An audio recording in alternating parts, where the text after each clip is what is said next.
बिस्मिल्लाहिर्रहमानिर्रहीम। Program logic with Salman Abid. हमारे तज्ज़ियों और तबसरों को जानने के लिए चैनल को ज़रूर सब्सक्राइब कीजिएगा और अपना फीडबैक भी दीजिएगा। आज हम गुफ्तगू करेंगे पाकिस्तानी सियासत में टकराव के तनाजुर में एक गुफ्तगू बार बार मुख्तलिफ हलकों के हवाले से होती है, और वो है हाइब्रिड डेमोक्रेसी, यानी एक ऐसी जमहूरियत जिसको इस्टेब्लिशमेंट ने कंट्रोल किया हुआ है। ये हमारे यहाँ बहुत से दानिशवर ये गुफ्तगू करते हैं, और पाकिस्तान की सियासत में डेमोक्रेटिक फोर्सेस भी अमूमी तौर पर ये कहती हैं कि जब तक सियासत में फ़ौज की बालादस्ती है या इस्टेब्लिशमेंट की बालादस्ती है, हम किसी डेमोक्रेटिक ट्रैक के ऊपर नहीं आ सकेंगे। अब मसला महज सियासतदान, सियासी जमातें या जमहूरियत तक मुंसलिक नहीं रहा। हमारे बहुत से दोस्त अब मीडिया हाइब्रिड की भी बात गुफ्तगू कर रहे हैं और कहते हैं कि मीडिया को भी फ़ौज ने या इस्टेब्लिशमेंट ने अमली तौर पे कंट्रोल किया हुआ है। अच्छा, ये हाइब्रिड डेमोक्रेसी का वर्ड इसलिए इस्तेमाल किया जाता है कि हम इस तासुर को उभारें कि पाकिस्तान में जो जमहूरियत है ये कोई जमहूरियत नहीं है, बल्कि ये एक मसनूई आर्टिफिशियल इस्टेब्लिशमेंट की पैदा करदा उनकी मर्ज़ी और ख्वाहिशात के मुताबिक डेमोक्रेसी है। थोड़ी देर के लिए इस मफरूज़े को मान लेते हैं तो सवाल ये है कि फिर इस हाइब्रिड डेमोक्रेसी का मुकाबला कैसे किया जाए।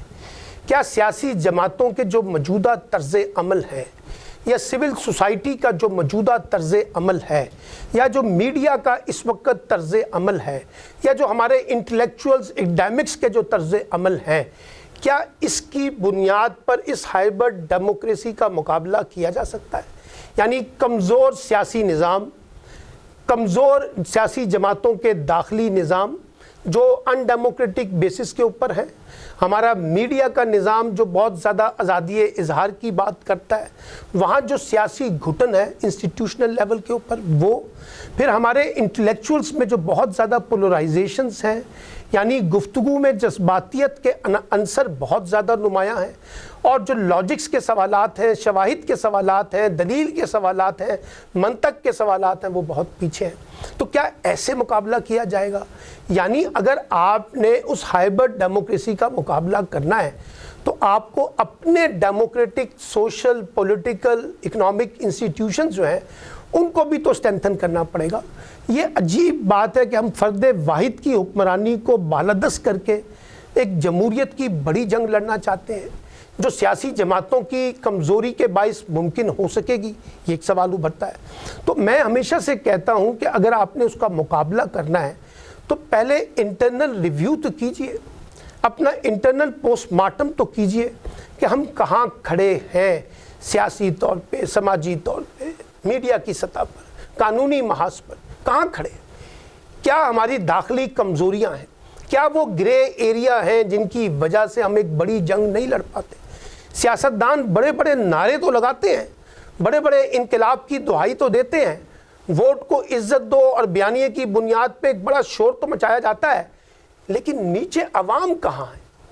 क्योंकि अवाम के अंदर भी तो ये एहसास पाया जाता है कि जो ऊपर सारी लड़ाई जमहूरियत के नाम पर, आज़ादी इजहार के नाम पर, कानून की हुक्मरानी के नाम पर हो रही है, ये बुनियादी तौर पर एक मफादात की लड़ाई है। इसमें आम आदमी के जो मफादात हैं वो पीछे चले गए और ताकतवर तबके के अपने मफादात जो हैं वो ज़्यादा अहमियत इख्तियार कर गए। इसीलिए मैं हमेशा से इस बात को ज़ोर देता हूँ कि देखिए, कुछ पाबंदियाँ सियासी निज़ाम पर, सियासी जमहूरियत पर, सिविल सोसाइटी पर आती हैं और हैं, वो यकीनी तौर पे हाइब्रिड डेमोक्रेसी के कॉन्टेक्स्ट में भी अगर आप जोड़ना चाहें उसकी भी शक्लें देखने को मिलती हैं। लेकिन सवाल फिर वही है कि सारा कसूर एक्सटर्नल कॉन्टेक्स्ट का है, हमारा अपना कोई कसूर नहीं है। हमने जो सियासी जमातों को अपने ख़ानदानों की जागीर बनाया हुआ वो दुरुस्त है। हम अपनी सियासी जमातों में इंतखाबात नहीं कराते, हम अपनी सियासी जमातों में मेरिट को नहीं देखते, हम अपनी सियासी जमातों में अकरा परवरी को फरोग़ देते हैं, हम अपनी सियासी जमातों में दौलत की रेल पेल को आगे बढ़ाते हैं और उन लोगों को नुमाया हैसियत देते हैं जिनके पास दौलत बहुत ज़्यादा होती है, ताकत बहुत ज़्यादा होती है। हम पसे पर्दा इस्टेब्लिशमेंट से कुछ लो और कुछ दो की बुनियाद पर मफाहमत करने के लिए भी हमेशा तैयार रहते हैं, और गेट नंबर 4 का रास्ता जो है वो सारे देखने की कोशिश करते हैं। जब चीज़ें आपके हक में हो रही हो तो बहुत अच्छा है, जब चीज़ें आपके खिलाफ हों तो आप जमहूरियत की छतरी लेकर खड़े हो जाते हैं और जमहूरियत का झंडा उठाकर कहते हैं कि इस मुल्क में जमहूरियत नहीं है। इसी तरीके से बाकी फ्रीकैन को भी है। तो मैं ये समझता हूँ कि अगर हमने हाइब्रिड डेमोक्रेसी का रास्ता रोकना है तो हमें पहले अपनी इंटरनल अकाउंटेबिलिटी को बिल्ड करना पड़ेगा। अपने अंदर जो ग्रे एरिया है उनको दुरुस्त करना होगा। अपने सियासी इदारों को, अपने समाजी इदारों को एक नए जदीद अंदाज में मजबूत करना होगा और ख़ास तौर पे अपना अवाम के साथ ताल्लुक़ और अवामी मफादात के साथ ताल्लुक़ को बहुत ज़्यादा मजबूत बनाना होगा। देखिए, जो बड़ी जंगें हैं ना, वो अवाम के साथ मिलाए बगैर मुमकिन नहीं होती। अवामी जमो गफ़ीर, अवामी पुरजोशियत, अवाम का बाहर निकलना, अवाम का सियासी क़यादत के साथ, सियासी जमातों के साथ खड़े होना, वो बुनियादी तौर पर इंश्योर करता है कि आप एक सियासी मजबूत निज़ाम की बुनियाद की तरफ बढ़ सकते हैं, उसकी तश्कील नौ की तरफ कदम बढ़ा सकते हैं।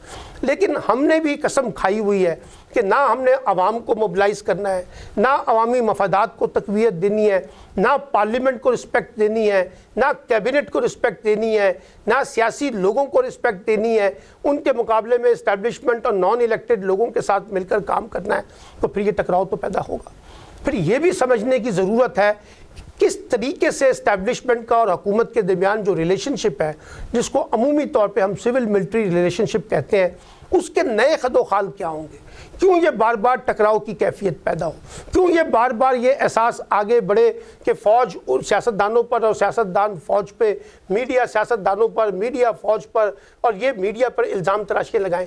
क्यों हम एक टकराव की कैफियत को नुमाया करते हैं, क्यों हम एक टकराव की कैफियत को पैदा करते हैं। क्यों नहीं हम सारे स्टेक होल्डर मिलकर एक ऐसे सियासी निज़ाम की तरफ आगे बढ़ाएं जो सारे फ़रीक़ैन में इत्तेमाद साजी के माहौल को डेवलप कर सके, उसको प्रमोट कर सके, उसको स्ट्रेंथन कर सके, उसको आगे बढ़ा सके। क्यों हम ऐसे नुक्तों की तलाश में रहते हैं जिससे बदमज़गी पैदा हो। क्या वजह है कि हम मसलों के हल करने की बजाय मसलों के बिगाड़ के अंदर हिस्सेदार बन जाते हैं। ये सारे वो सवालात हैं जो हमारी इंटेलिजेंशिया को, जो हमारी सिविल सोसाइटी को, जो हमारी पॉलिटिकल पार्टीज़ को, हमारी लीडरशिप को, हमारे मीडिया को, हमारे एकेडमिक्स को सोचना होगा। और ये जो मायूसी की कैफियत है, इससे बाहर निकलने का रास्ता भी एक सियासी रास्ता है। और वो सियासी रास्ता ये है कि लोगों को इत्तेमाद में लिया जाए, लोगों को मोबिलाइज़ किया जाए, उनको एजुकेट किया जाए, उनकी सियासी और समाजी तरबियत की जाए, उनको उस जज्बाती कैफियत से निकाला जाए जो सियासतदान या बड़े ताकतवर लोग उनको अपने हक़ में इस्तेमाल करते हैं जज्बाती अंदाज में। तो मैं ये समझता हूँ कि पाकिस्तान में जमहूरियत का मुकदमा जो है, उसकी कमज़ोरी की एक वजह हमारी ख़ुद सियासी कमज़ोरियाँ हैं जो सियासी जमातों ने और उनकी क़यादत ने पैदा की हैं। और जब तक हम इसके अंदर अपने आप को पॉलिश नहीं करेंगे, हम इसको स्ट्रेंथन नहीं करेंगे, हम इसको रीडिफ़ाइन नहीं करेंगे, हम इसको रीस्ट्रक्चर नहीं करेंगे, रीविज़िट नहीं करेंगे, तो हम कैसे हाइब्रिड डेमोक्रेसी का मुकाबला कर सकते हैं, कैसे ताकतवर ग्रोह के साथ हम जमहूरियत का मुकदमा लड़ सकते हैं।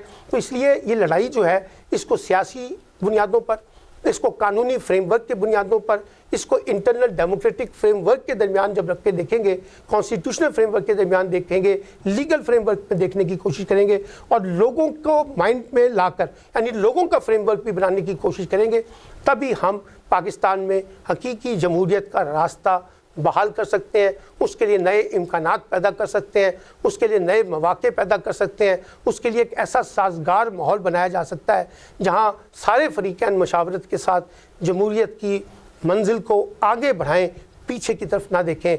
इल्ज़ाम तराशियाँ, इदारों को कमज़ोर करना, ये सब खेल हमारा, एक तरफ इल्ज़ाम लगाते हैं इस्टेब्लिशमेंट पे और ख़ुद जब हमारी सियासी हुकूमतें आती हैं तो वो अफराद को मजबूत करती हैं, इदारों को नहीं करती। और इदारों की कमज़ोरी का ये खेल हमें ज़्यादा नुकसान पहुँचाने का सबब बनता है।